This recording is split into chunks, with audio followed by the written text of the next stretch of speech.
Hi there, thank you for joining us on our journey up the Marple flights. So, Andrew needed to move his boat to a new marina, so we were taking his boat out. We'd done the Marple flights before, but we hadn't videoed them. So this is going from the Ashton Canal over onto the Macclesfield Canal. So you have to go up the Marple flight for this, and that consists of 16 locks. So that's quite a lot to do in one go. So thankfully we did it before, and we met some volunteers there. And we asked if the volunteers would like to come back to help us again, which they agreed to. So thank you, Roger, and team for helping us out, because that really helped us a lot.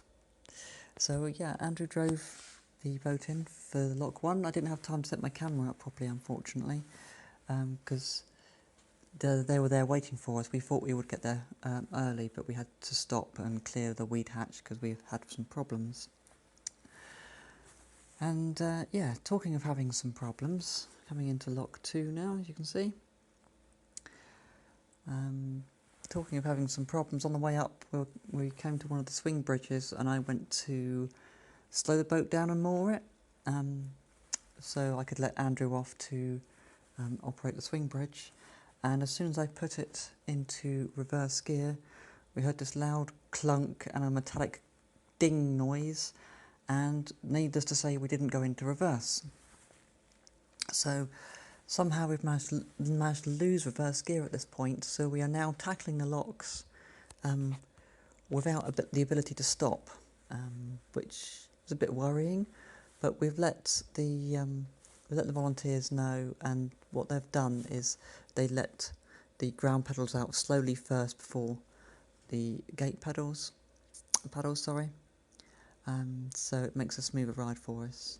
Just seen there, Andrew repositioned the camera for me. He was at the top of the lock, so he's done that. So we're going from lock 2 into the pound over to lock 3. So yeah, so this is interesting. So we're doing the locks without any ability to stop. So yeah, so that's a challenge. What I developed doing in the end was I wouldn't recommend you doing this. This is just what I did. As you see the ladders coming up there, when they come up to shoulder height with me, I held them, and using my strength and against the boat to stop it, because I didn't want the boat going up to the end. So you can see here, you can see they're letting out the ground. You can see all the froth coming up from the ground paddles, and that's great because that's pushing me backwards, and that's fine. I can go against that. I just didn't want to be forward, and then before they let the gate pedals open. So yeah, so that was interesting. Added a bit of jeopardy to what we were doing, because obviously it proved quite difficult. Without having a reverse gear, holding it steady was difficult. So yeah, I think we're coming up. So we're just doing lock 3 at the moment. Heading on to lock 4.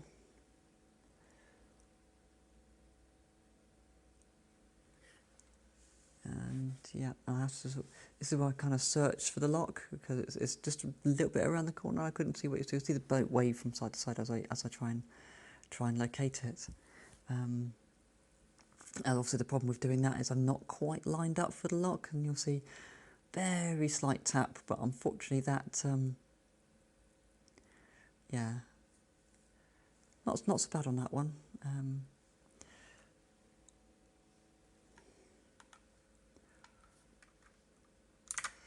Yeah, just coming to a halt as we enter the lock there. A little bit closer than I wanted, but thankfully the ground, once they unwind the ground ones, they push me back a little bit. So yeah, before they open the top gate, so we don't get flooded or anything like that. So that's pretty good. Yeah, you can see all the spray coming off. Thankfully, we're far enough back so it doesn't impede the camera too much. So the setup I'm using here is what I've used before. So I've got the camera on the front, and that's Wi-Fiing to my tablet on the back, so that's giving me vision as to where the boat is and what it's doing. But being a sunny day, obviously, it's reflecting off the tablet quite badly. So, and you see Andrew just repositioning the camera there for me, which is cool. That's it. I mean, that's Alan helping Andrew there open the lock. Now, this is the one that I was just about talking about before, where I had to go around the corner a little bit, and I wasn't quite sure where the lock was, because to me that's all dark. So it's not until I get a bit closer that I see some light. I think, oh yeah, that's where the lock is. But yeah, I'm a little bit out of position, so just tap the side here, but unfortunately it's enough to move the camera. That's annoying. I was annoyed with myself there. Honestly, the camera was only sort of sat on top, so it was the gentlest of touches and it just moved the camera. So it looks more dramatic than it was. But Andrew and I both have radios on, so I've radioed to Andrew at this point saying, any chance when you get to the top of the lock, can you reposition the camera again for me, please? So he's like, what are you like? But yeah, you'll get on and see that sorted out for me. It's yeah, it looks really quite dramatic when it's sped up with all the spray and all the turbulence. But yeah, it's not so bad when you're actually doing it. There we are. Okay, Andrew's just straightened that up for me. Cheers, Andrew. I'll try not to do that again. And there's Roger and Alan just opening the lock gate for me. Thanks, guys. That's great. And they're resetting the paddles, and you can see them resetting the paddles as I go through. So that's lock 6 done. We're really rattling through these. On to the next one. Thankfully, that's straight ahead. Haven't got to search too much for that one. So all I've got to do is line her up, and in we go. Yeah. See, that was nice and smooth. Proves I can do it. See. Yeah. So then, obviously, there's a task. Then slowing her down, keeping her away from the front, because we don't want water pouring in the front. You can see, I mean, that water coming off there. The puddles and stuff aren't open at that point. That's just leaking through the lock. That's what it does. Locks. If you weren't a boater, you'd think. Excuse me. You'd think they were watertight. They're not particularly watertight, so you'd always have some leakage through. Like that. There's no particularly good lock gates, but all the ones I've seen do leak a fair bit. Yeah, so on to lock 6 on this one. I mean, that's quite, that one went quite quickly. I got 3 helpers here. There we go. Got that one open. And the next lock, I mean, this is really good having all the help here. Roger's waving me on. Thank you, Roger. Well done. Having all the helpers, having all the volunteers here means they've already set up the next lock. Everything's in our favour as we go down. So all I have to do, we haven't got to fill anything or wait for anything. And so luckily that no other boats were coming down either, so we can literally go from one lock to the other. I mean, that's really cool. You can see this lock is leaking as well before they open the paddles. So it's leaking from the sill, so that's where the top of the new canal, the new level you'll go to. So you can see the distance you have to travel there. And that sill is what you want to avoid when you're coming down. You don't want to get caught on that because you'll capsize the boat. So you want to keep well away from those sills. Oh yes, this is a particularly splashy lock. You can see a bit on the screen there. Yeah, and we got a few onlookers here. Now, sadly, I had a problem with my camera at this point. it flashes to the next lock. Well, I miss a lock out at this point because I didn't realise it's gone wrong. It stopped recording for some reason, although it was coming through on my screen. It had to stop recording, so I had to quickly reset the software and start again. That's what you get for cheap cameras and software written in Chinese. Not particularly well tested. Anyway, anywho, on to the next lock. So, yeah, we've skipped lock 7, we're now on to lock 8. Sadly, I couldn't show you lock 7, which went quite smoothly as well. There's Alan kicking his heels on the beam here, waiting for the lock to come up. Andrew joins me at this point as well because it's a bit of a trek to the next lock, and you have to go across the road. So it's easier for Andrew to hitch a ride. So yeah, Alan's just resetting the lock there, and off we go. You'll see the road coming up. This is particularly tricky for me because the bridge is at an angle and then the lock is at a different angle, so you're kind of going like a zigzag into this one. So it sort of can catch you out. Thankfully I had done it before, so I knew what was coming, but still, it was a bit, yeah, it was a bit interesting. And through we go. There we go, in we are. Just caught it a bit on the way in, but that's not too bad. That helps slow us down actually. If I tap the side a little bit, it does slow us down. I was asked, could we go any slower? But the problem is, if I put the accelerator any slower, it disengages the gearbox altogether. And as the old saying goes, no gear, no steer. So if you haven't got any gearbox, you can't steer the boat. So that is literally the slowest I can go and still maintain steering ability. Now you can see this lock is particularly splashy, so it has splashed the camera quite a bit. So, but it's not a problem. Andrew's with me, so I ask him to see if when he gets off to see if he can clean the lens for me. I probably should have put the waterproof housing on, but I didn't think it was going to rain. I didn't think it'll be that splashy. It didn't damage the camera at all. It's just a fine spray. It's not a problem really. But yeah, it was a particularly nice day. It was nice and sunny, nice and warm. Oh, warm for Manchester anyway. Here we come. Yes, thank you. Thank you, Andrew. Yeah, there's apparently a heat wave for Manchester. You can see all the people there in shorts and t-shirts, and really loving it. And I'm on the back of the boat in like about 15 layers and a real thick coat.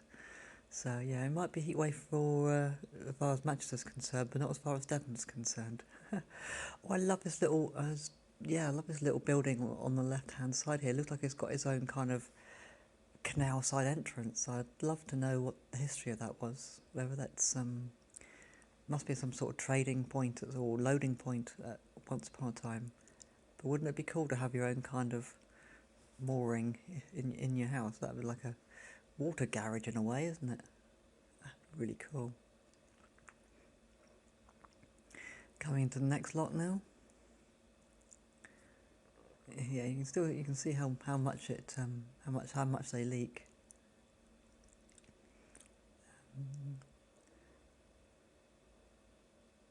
Can be a bit intimidating if you're not used to looking at locks like that. Thankfully, I've done it a couple of times now, so I'm not too worried.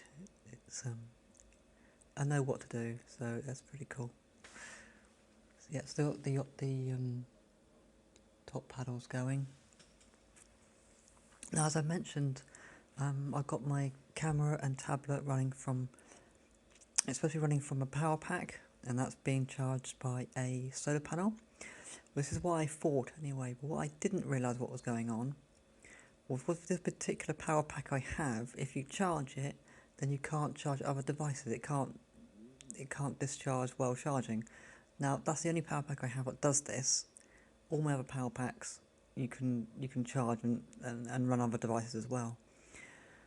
But the knock-on effect from this was at some point in a minute we'll lose the video feed because the camera runs out of power, and I was really disappointed by that because I hadn't accounted for that, and also the cables I was using, which were brand new cables, also don't work. They weren't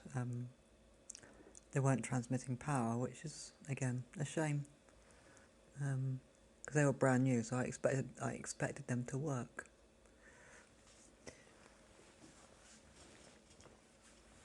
So this is nice. This is quite a short pound on this one, so I didn't have to go very fast to hit the next lock. I didn't have to worry about turning, or I could just go straight from one to the other. It didn't stop me hitting the side, I did it. You can see how much this one leaks. Look at that. Really pouring through that one. That's not a very good seal on that at all. But we're coming through it pretty quickly, so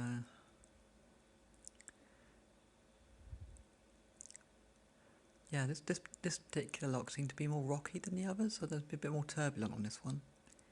And again, it's another misty one where it's throwing water at the camera. So yeah, probably some more water pressure behind this one.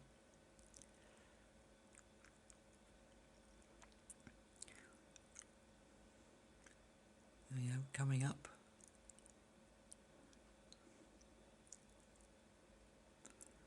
Now we're waiting to get the gate open.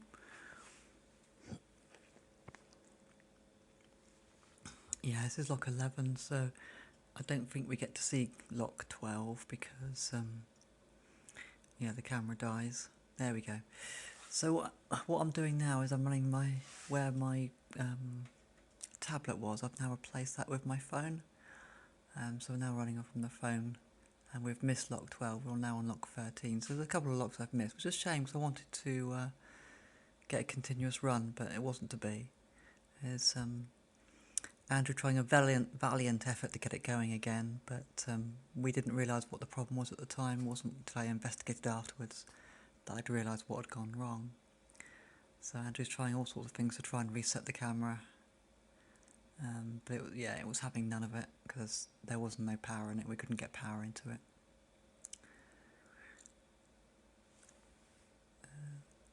Yeah, on to the next one. It's a little bit of a corner on this one. I was trying to get it in at the right angle. Ooh. Yeah, a bit bumpy into that one. Actually, so you can see this one doesn't leak so badly, actually. Yeah, there's only a little bit of a trickle from the bottom there. This is not a bad one at all.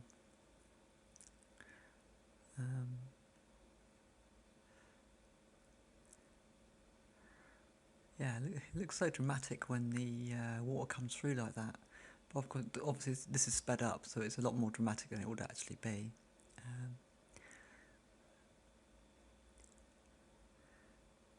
Yeah, we are getting towards the top of the flight now. So yeah, we're on to, I think it's the second to last one we're on now. We've got a couple there. I think they call them gongoozlers, don't they? The onlookers. Yeah, but it'd be cool to see those houses on the right hand side. I think it'd be cool to live in one of those houses because you can watch the boats go up and down in the lock all day. I'd love that. It seems a lovely thing to watch. And very short pound here, this one. Straight into the next lock. They're coming thick and fast now. From one to the other. And yeah, this is a very tight one as well. This one's not leaking at all. Always a little bit of a drip from the top there, but compared to the others, it's not too bad. Yeah, this one seems a bit rocky as well. Not rocked like this on the others, but yeah. Here we go. Climbing up the penultimate lock now. Yeah, at this point we are definitely ready for a cup of tea at this point. Andrew and the team have been working really hard getting all these locks done, and yeah, I really appreciate Roger's help and his team, Alan and Jane, a friend. Yeah, no, they're really, really good. Andrew trying again to get the camera going. It's a lost cause by this point. It's not going to work.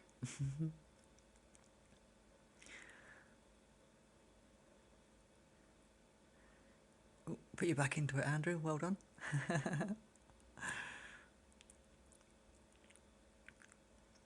Just resetting the gate paddle there. Off we go to the last lock. Someone enjoying a bit of gardening on the lower left-hand side there. It seemed to go really quickly as well when I was doing this. Yeah, that one's on a bit of an angle again, so it was tricky to get it round into the lock.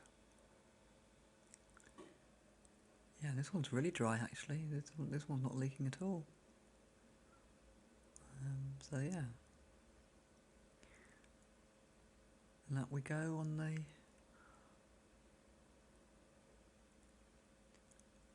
lock 16. This is our last one. You can see it hasn't taken us long. It's if we were doing this alone, it would have taken ages to do it, but we got through in a couple of hours, which is, you know, impressive work really. It would have taken us all day by ourselves, having to reset locks and get it all done.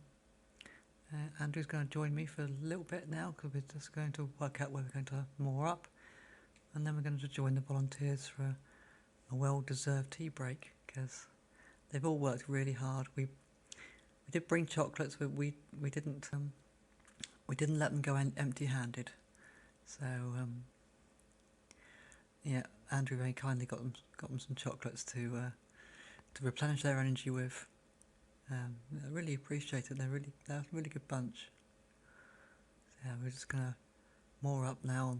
Once we get around these canoes, we're just gonna moor up here on the right-hand side. Thank you very much.